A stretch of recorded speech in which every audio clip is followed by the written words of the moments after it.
Hello guys, Icy Panda here, bringing you some more War Thunder gameplay commentary. And today guys, this is actually one of my older footage, which I have. This was actually recorded about 2-3 days ago, I believe, before my first Corsair video. I didn't really know if I should bring it out or not, but I decided to bring it out and show it to you guys. And yeah, it's a pretty cool piece of gameplay. It is on historical mode.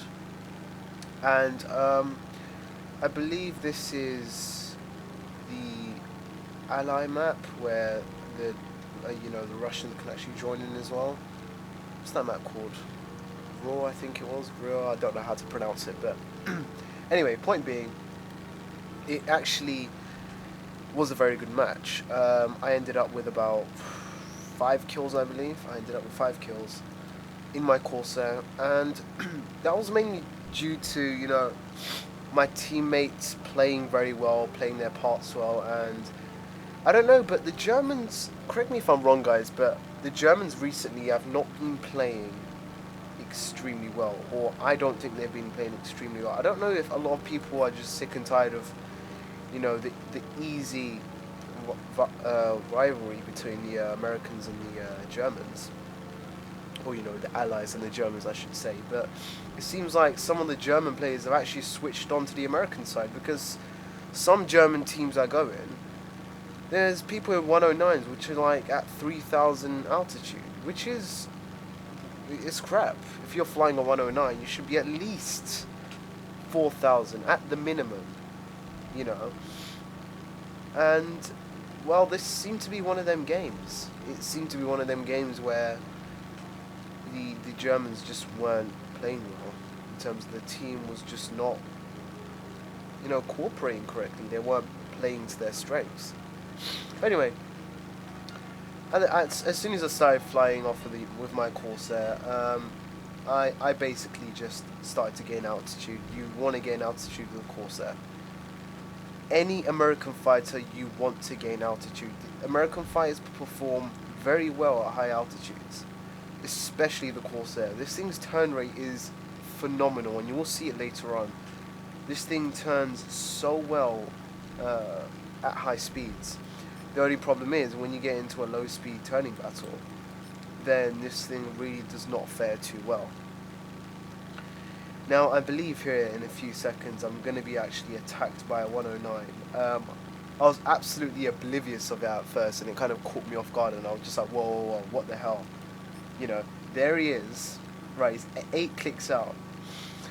Now, it's important to have situational awareness, especially in historical mode. He wasn't a crap player, this guy. I believe it was this guy, was it another guy? I can't actually remember, but as you can see, he's actually going under the clouds, and he's actually going under me. So he's counting on the fact that I'm looking dead ahead, and I'm being, I'm having tunnel vision, which I practically was at the time. I did have tunnel vision, I didn't really spot these guys. And that's partially to do with me. I mean, it's my fault. I should kind of be more aware. If I can give anyone some advice on historical mode, that would be have good situational awareness. If your situational awareness is not good, you will be taken out so quick you will not even see it coming. You'll look around, next thing you know, a 109's there and you're dead, pretty much. It must have not been that 109, because I think he just dived away, which is kind of silly. But as you can see, look how low that 109 is. That 109 is fairly low. German planes should stay at high altitude and stick to high ground. That's their strengths. And I believe... oh, I missed him again, see? There he is. Now, I decided to dive down because at this point in time, I didn't know where he was, and I kind of panicked, and I didn't want to risk turning fighting with this guy because I was pretty much certain this guy had the energy advantage. He dived down on me, so I was pretty damn sure this guy would win eventually, because he had more energy than me, more speed, more altitude. I thought, you know what, I'm not going to risk it. I'll dive down. I saw a 109 here, and I believe it's an MC202 down there. No, yeah, an MC202. Yeah. And I thought, okay, let me just help out my teammates since I've already got the speed. That 109 is still trailing. I believe he keeps following me, which is kind of a bad thing. Well, good thing for me, bad thing for the Germans. Again, if you're playing with the Germans, if you've got an American down to ground level, don't follow them.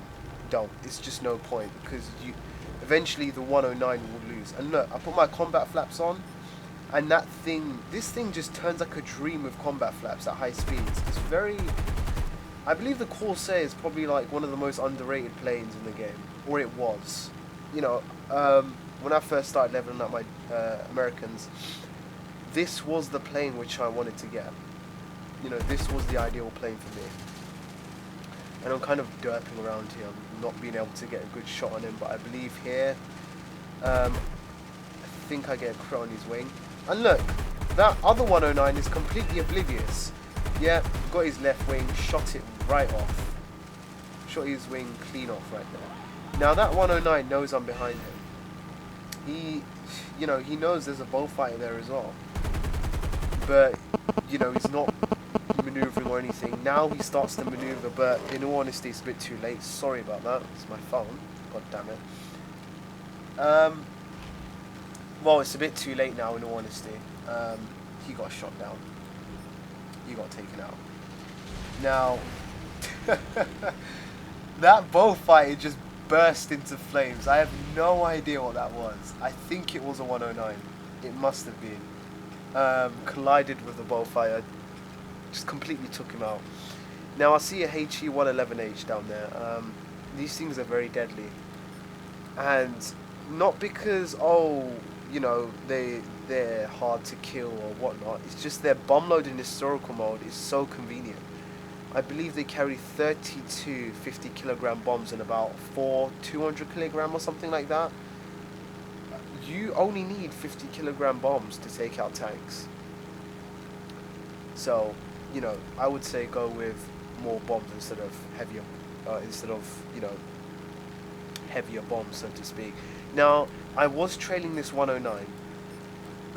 I saw that he was trying to lead me over his AA guns right here. Now, you gotta think to yourself sometimes, is it worth engaging, or should I just back off and fight another day?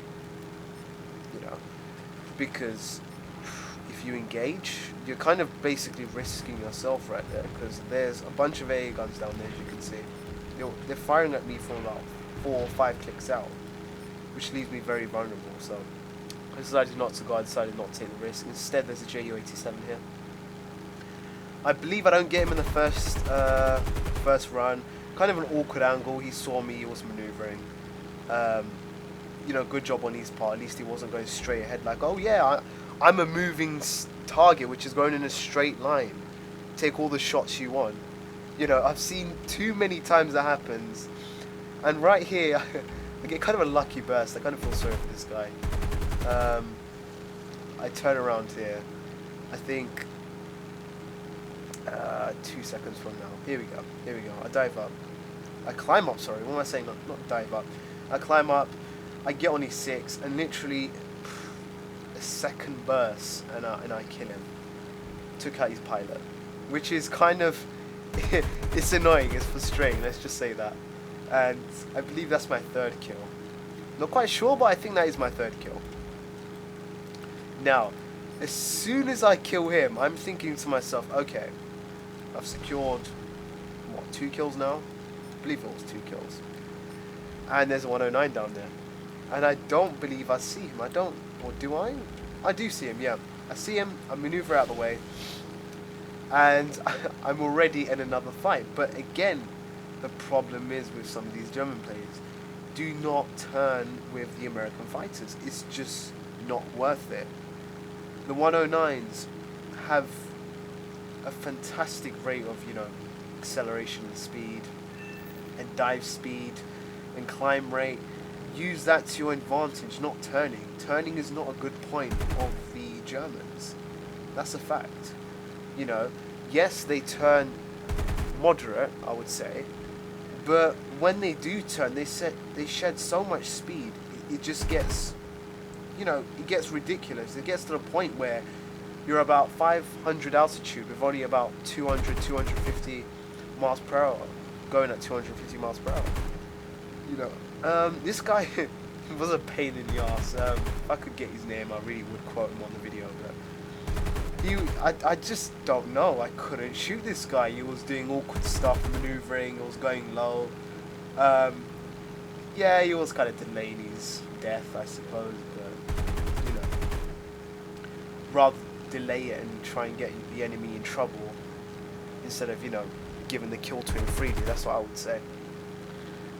I believe at this point in time, I was actually raging. I was like, for fuck's sake, why doesn't this guy go down?